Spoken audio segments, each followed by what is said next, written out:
Oh, saan ka galing? Ah, nag-jogging ako dyan sa park. Sama nga ako sa iyo minsan. Ang sakit ng balakang ko eh. Ganto ba talaga pag teenager? Anong teenager? Teenager ng panahon ng hapon. Bago yung relo mo ah. Ang ganda ng design. Pahaba. Terno sa Sige, subukan mo. terno sa pambabak mo. Itim din kasi. Patingin. Ang gaan ah. Oo, 27 grams lang yan. Di mo nga makapansin na may suot ka sa braso eh. Sobrang komportable. Tika. Parang pamilyar yan ah. Iyan ba yung bagong labas na Smart Band 8? Ah, oo, ito yun. Ganda ng itsura ah. Ang kinis. Siyempre, yung kaha nito gawa sa reinforced glass case eh.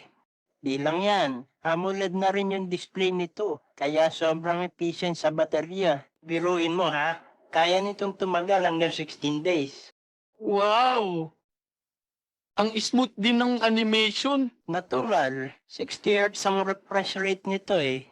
Oh, may weather update din? Meron, pati nga message, call at notification sa social media meron eh. At syempre, meron din tong health management features. Patingin.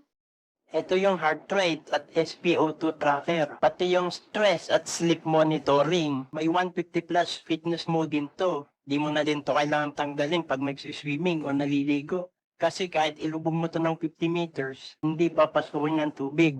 Pag naiinip ka naman, meron din tong nakakalibang na watch faces na pwede mong laruin. Tulad nito, oh. Teka, huwag ko muna malikot. Ang gulo mo eh. Ayan, game over tuloy. Ano ba kasi ang ginagawa mo?